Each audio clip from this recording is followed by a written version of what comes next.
Welcome to Module 7. This module is going to focus on differentiated instruction strategies, ways to customize instruction to meet the needs of our learners. So as is the case with most of the modules here that we've progressed through, this module will continue to build on some of the previous modules where we spent time truly understanding who our learners are and different ways to look at identifying their needs and also how to structure instruction based on their interests and also some of their learning preferences. So some of the previous modules, content can be incorporated into this module as we ultimately work towards completing the assigned work, where you're going to be developing a lesson plan using the T2T Fort Hayes template. I know that's been a favorite one because of the amount of detail that goes into that template, but we will use that again for this unit as kind of the culminating activity of differentiated instruction. I'm going to start with the end in mind. So the target that we're hitting is really, if you note on the essential questions, we're going to be looking at increasing our understanding for why we differentiated instruction for our students, what role technology can play. That's going to be part of your discussion question this week, and how technology can help assist in differentiating learning for the students. How teachers plan for differentiation, that's part of that culminating activity in the assigned work that we will complete. And what does true differentiation look like? So for the assignment, you're going to complete the lesson plan. You're going to add in some differentiation to your lesson plan, and you're going to implement it. And then the final step to the template is to provide a reflection. So think about what are the glows, the things that went really well in the lesson, and what are the growth or the grows. Areas for improvement based on what you experienced and how learners responded as you implemented some differentiation strategies into your instruction in the coming weeks. With the module and some of the opportunities that you have to advance through the resources, you're going to get an opportunity to get some background knowledge built around differentiated instruction. One of the videos you're going to learn about Carol Ann Tomlinson. I consider her kind of the mother of differentiated instruction. She is a well-respected researcher in curriculum instruction and had done a lot of publications of scholarly work in the area of differentiation. And I used her work as I was starting out in a teacher role and then growing as an instructional coach. And ultimately, when I did my PhD studies, which my PhD works in special education, and our special educators truly understand how we differentiate instruction because we're working with students with individualized education plans. So that's really another way to think about differentiation. I will tell you that I don't want anyone to feel overwhelmed because we're at the initial points of our careers, each of us that are in the role of educator and learner in this course. And so it can seem daunting as to how you strive to meet the needs of all of your learners, especially if you start looking at differentiated instruction based on interest and needs and learning style preferences or learning preferences. But I would just coach you into just taking a bite, one bite at a time, one step at a time, and not try to change up the whole lot of instruction, but think about who your learners are and opportunities to maybe chunk up some shifts in instruction for small groups that might benefit, or even learning pairs. It doesn't have to be one-to-one correspondence for how we approach differentiation. The other piece that was helpful when I became aware of Tomlinson's work is she initially would talk about differentiation in three ways. So think about kind of three distinct columns for how you think about approaching a differentiated plan for instruction.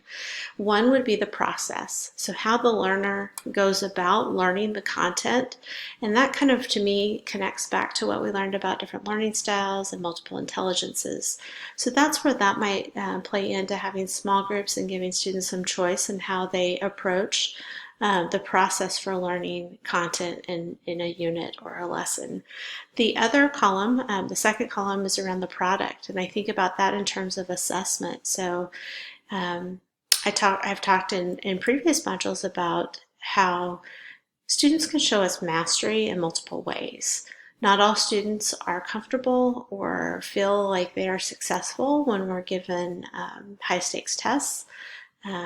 So you can think about differentiation from the product of the learning and what students would demonstrate in terms of their understanding and mastery. So it kind of that leads me to think about differentiation based on my assessment plan. And then the third area for differentiation that Tomlinson talks about is content. So that kind of connects me. A lot of school districts implement professional learning communities, or PLCs, where teachers meet and they talk about the objective of the learning, and there are some key questions that a PLC focuses on. So when teachers come together in that formal professional process, we talk about what are learners expected to know, how do we know if they are learning it, so that's kind of that assessment for learning component. What do we do if they're not learning the content? So how are we going to go back and provide some interventions or support or remediation? And what do we know? What do we do if they've already learned it? So that's where that content component, you may be working on teaching a unit or lesson, and there might be students that already have the content mastered. Or maybe you have some that are taking a little bit longer to get to that, but you need others to be able to progress ahead. So that's where you could differentiate by content for some of your students based on what they tell you their needs are. Differentiation, if it's done well, it's flexible. So you would be differentiating throughout different units, different lessons, based on what you see as the need. So you're adaptive in looking and learning with your learners and seeing how they're responding and what your formative data tells you. It's not intended to be a one-time set up your differentiation structure and then roll with it for the whole year. It should really be adaptive because learners change and their needs change. So again, this is a nice culminating module for understanding the learner, the focus of our course. I hope you enjoy the content. There is a wide range of introductions into different pieces. You know, you're going to have the opportunity to take a look at Singapore and what's happening in their educational system. You're going to have some different readings and then some other short clips of videos to help you grow in your knowledge base before ultimately you get to your assigned work for this week. We are going into a little bit of a break, which I will tell you in watching the Module 6 videos. I hope that you take some comfort in knowing that there's a common thread and that we are acknowledging that our students are having a rough year, and this year is as hard, if not harder, than maybe what we experienced last year as we bring kids back to school. So behaviors are a common communication that we're seeing from our learners, and not just in your classroom or your schools, but pretty much across educational systems in the country, as far as I can tell from my research, my reading, and just my knowledge base of my own district. So I'm going to encourage all of you to take the Thanksgiving time, the fall break, however you celebrate or have traditions during that time within your families, and really use the time to recharge, reconnect with those who are part of your family and friends that maybe you haven't had the time to be with, just because we've all been stretched thin and running so hard through the start of the school year. So the assigned work for this module will not be due until December 5th, so we have a little bit of additional time. Hopefully you'll see in an announcement that I put out to the class. I'm asking for your feedback based on what I saw and heard in the video discussions for Module 6. So I will be watching for responses to the survey that I posted in the course announcements. And I will get back in touch with another announcement based on what the data shows. But I'm basically giving you the choice to tell me. I'm giving you the opportunity to give me feedback on how we handled discussion for Module 7, since many indicated they enjoyed having that personal connection time and a synchronous opportunity to connect with others. Since we are asynchronous for a lot of this course, I'm going to go with what the majority wants. So if it comes back to have synchronous we'll keep the groups the same, but if the majority says they want to just keep up with the discussion posts as we have in previous weeks, we can go that way too. So I'll be in touch to update you on how that will look. But all work for this module is due December 5th, and then final grades are due into the university by the 20th.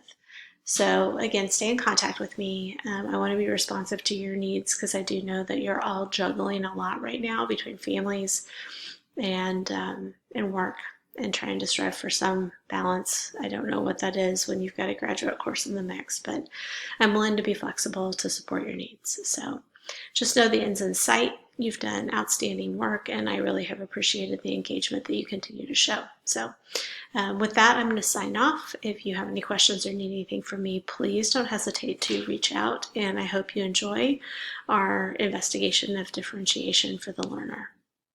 Take care.